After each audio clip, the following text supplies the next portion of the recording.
With this story, what we've been suggesting is that between Stark and everything that the Strategic Scientific Reserve is doing, at Hydra, there was this secret arms race, and that both were working on advantages to help them win the war. We wanted weapons that felt like they were made out of the materials available at the time, but because Skull had access to the cube, he was able to infuse them with energies that were not available at the time. We didn't want to feel like a spaceship had crashed in the middle of World War II. We wanted to feel like that just might have been able to exist. And with the resources that Hydra had and sort of these secret advanced weapon designs powered by the cube, you believe that they could exist. So that served as our inspiration. Obviously, looking at through the comics, looking at all the old designs and modernizing them, you come out with pretty astounding designs. All the Hydra stuff, the cars and the motorcycles and the guns and all their weaponry it's amazing. Well, what's wonderful is it's set in that era, but it still feels very futuristic. So you're seeing these creations, these submarines that would never have been thought of. You're looking at different types of metal and guns in battle. All those designs are based on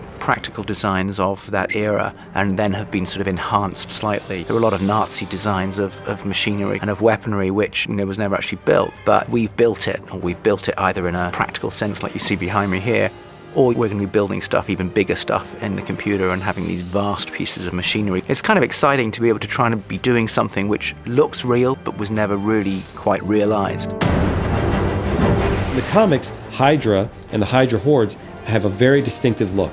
Sort of a green and yellow, a strap that makes an H. They lift their hands up, they've got these goggles on.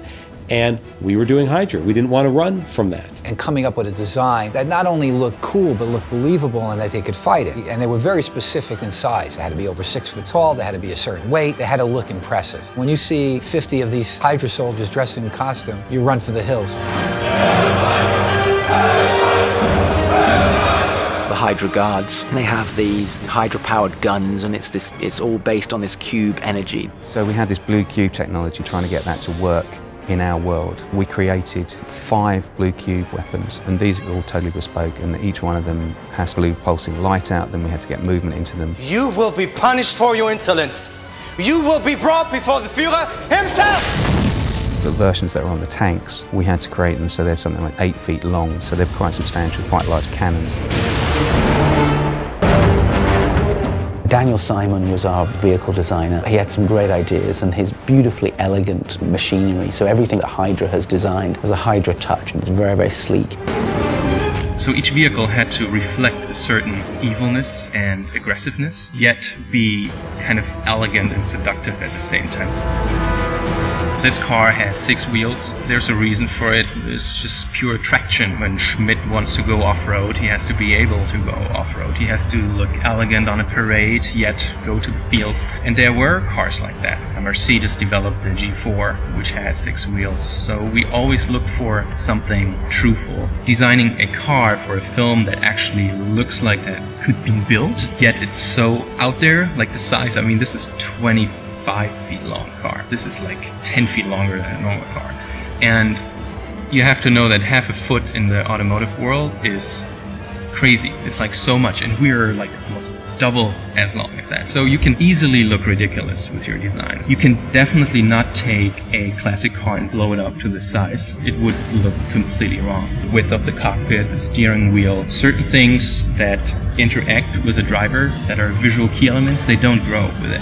And balancing this, that was the biggest fun. Give it here!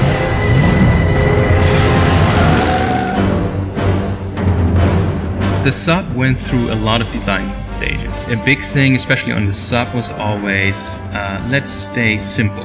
Let's stay simple and clean. We could have gone totally overboard, but that would have made it almost childish in a wonderful way, but we wanted to be very serious. So the sub, we went from, it was always a simple cigar, very simple, but the drive system went all over the place. We had 2 propellers in the back with exposed rudders. We had crazy propeller systems that fold up and down, but we ended up with jet propulsion, again to be a little Hydra, and it added to the sleekness of the vehicle because we don't have any exposed propellers.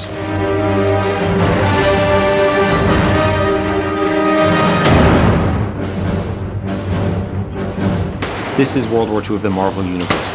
where super soldier programs are going on, where Hydra is tapping into these incredible sources of power, creating these vehicles and these weapons far beyond anything that we've seen before, but done in a way that, that feel period appropriate and I hope sort of frightening. It's an astounding, talented group of people coming together under the vision of Joe Johnston to create these really, really iconic motorcycles, tanks, weaponry that Hydra are using. People will have never quite seen the villains we have here, the planes, heightened levels of technology, all coming together to form something very new and very special.